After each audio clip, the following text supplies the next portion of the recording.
संतान सप्तमी व्रत संतान पुत्र के लिए, सुरक्षा के लिए, उनके दीर्घायु के लिए किया जाता है। लेकिन जिनके संतान नहीं है वो संतान प्राप्ति के लिए भी व्रत कर सकते हैं। जो संतानवती माताएं हैं वो पहली बार रहेंगे तो इसमें चांदी की जो चूड़ी वगैरह बनवाई जाती है। आप जो चांदी का कड़ा बनवाओगे पूर्णतः शुद्ध होना चाहिए। संतान सप्तमी व्रत कथा जरूर ले आए और व्रत कथा को पढ़े। कलश रखेंगे, शिव जी का चाहे तो शिवलिंग बना लें, चाहे फोटो भगवान का रख के पूजा कर लें। नमस्कार, मैं शारदा पांडे आसान ज़िंदगी की इस एपिसोड में आपका स्वागत करती हूँ। जैसा कि पर्वों त्योहारों का महीना चल रहा है, आपको मैं सभी वीडियो दे रही हूँ। उसी सिलसिले में अब आपको मैं दे रही हूँ संतान सप्तमी का वीडियो। संतान सप्तमी जो पर्व है वो मनाया जाता है भादों महीने की शुक्ल पक्ष की सप्तमी पर मनाया जाता है।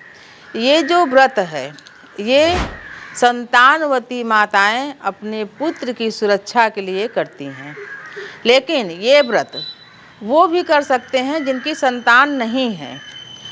जिनकी संतान नहीं यानी जिनका विवाह हुए कई सालों तक, कई वर्षों तक हो गया, उनकी संतान नहीं है, वो पति और पत्नी दोनों मिल के इस व्रत का अगर संकल्प लेते हैं और भगवान भोलेनाथ, माँ पार्वती, श्री गणेश जी से प्रार्थना करते हैं कि हमको भी संतान चाहिए जो स्वस्थ, सुंदर, दीर्घायु रहे। आप ऐसी कामना करके इस दिन यानी 10 सितंबर 2024 दिन मंगलवार को अनुराधा नक्षत्र में मनाया जाएगा संतान सप्तमी पर्व। तो आप इस दिन व्रत का संकल्प करके इस व्रत को श्रद्धापूर्वक कम से कम 7 वर्षों तक तो रहें ही।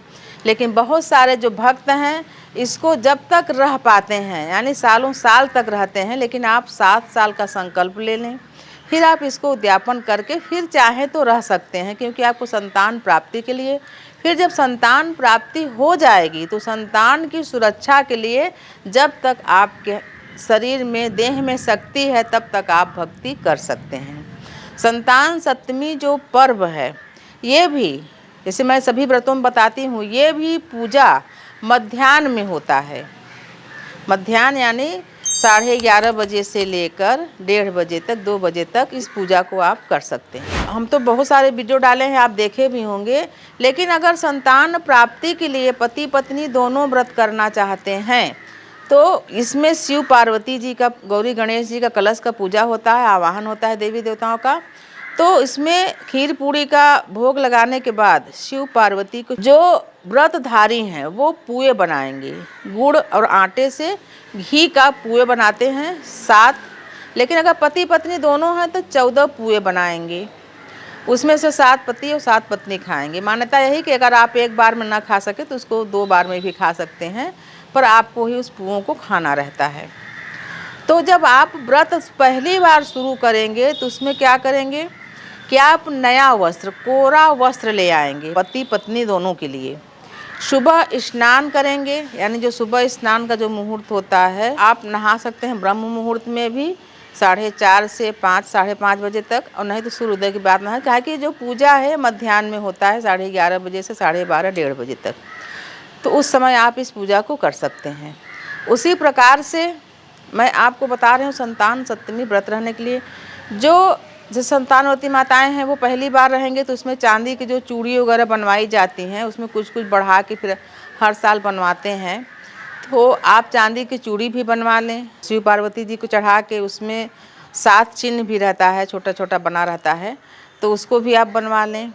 उसी प्रकार से पति कड़ा भी पहन सकते हैं, यानी जो स्त्री पहनेंगी वो पतली सी चूड़ी होती है, लेकिन पति इस पूजा के नाम से कड़ा भी 7 चिन्ह लगवा के पहन सकते हैं। आप जो चांदी का कड़ा बनवाओगे पूर्णतः शुद्ध होना चाहिए, एकदम जैसे कि एकदम शुद्ध दूध होता है उसी प्रकार से पूर्णतः शुद्ध होना चाहिए। और चांदी का कोई भी जैसे आभूषण पहनते हो तो बहुत शुभ होता है, अच्छा होता है, तो पति भी पहन सकते हैं पहनना चाहें तो। नहीं तो वो जो 7 धागे होते हैं कच्चे सूत का शिव जी को चढ़ा के, उसको भी पहन सकते हैं। तो संतान सप्तमी पर्व का मैं आपको बता रही हूँ, वीडियो दे रही हूँ। आप इस व्रत को कर सकते हैं और इस व्रत में एक बार या जो पुआ बनाएंगे उसको 2 बार भी खा सकते हैं आप इस पुए को। और शिव पार्वती जी का पूजा विधिवत करें, कलश रख के, गौरी गणेश रख के, फूल माला रख के, अच्छे से तैयारी करके पूरी तरह से इस पूजा को करें, व्रत को करें। तो संतान सप्तमी व्रत कथा जरूर ले आएं और व्रत कथा को पढ़ें। जब आप व्रत कथा को पढ़ते हो तो आपको ये विश्वास होता है कि ये जो पूजाएं हैं, जो ये व्रत हैं, ये प्राचीन हैं और ये ग्रंथों से निकाले हुए छोटा सा जो व्रत कथा होता है, ये छोटे से किताब में रहता है, वो ग्रंथों से निकाला हुआ रहता है। तो आप शिव पार्वती का पूजन, जैसे कि व्रत कथा पढ़ेंगे, पूजन भी करेंगे, आरती भी करेंगे और जो सामग्री रहेगी, सभी सामग्री जो रहेगी वो उन चीज़ों को सुबह विसर्जन किया जाएगा। और जो कलश होता है, जैसे गौरी गणेश बनाएंगे, कलश रखेंगे, शिव जी का चाहे तो शिवलिंग बना लें, चाहे फ़ोटो भगवान का रख के पूजा कर लें। तो फ़ोटो यथास्थान फिर सुबह यानी कि नहाने के बाद हटा सकते हैं, बाकी सभी चीज़ें आप विसर्जन कर सकते हैं। तो आपको मैं बता रही हूँ, संतान सप्तमी व्रत संतान पुत्र के लिए, सुरक्षा के लिए, उनके दीर्घायु के लिए, उनके उज्जवल भविष्य के लिए किया जाता है।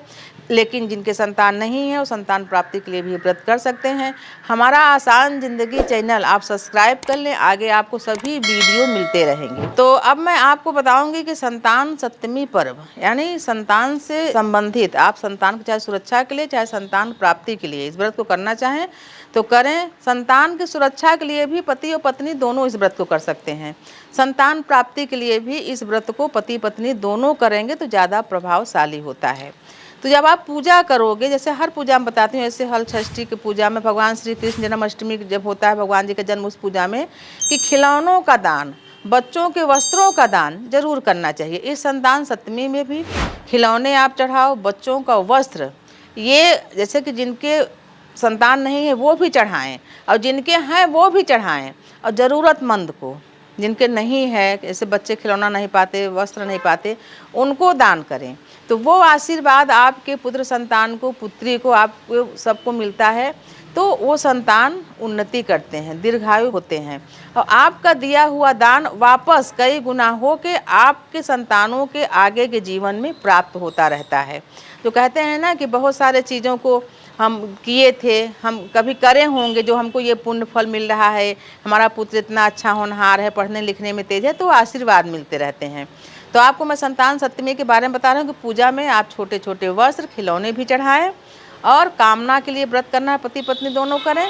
और अगर पुत्र संतान हैं भी तो आप इस व्रत को पति पत्नी दोनों करेंगे तो ज़्यादा प्रभावी रहेगा। हमारा वीडियो अच्छा लगे तो लाइक करें, नहीं डिसलाइक करें, हमारे साथ बने रहें, देखते रहें आसान ज़िंदगी। तब तक के लिए नमस्कार।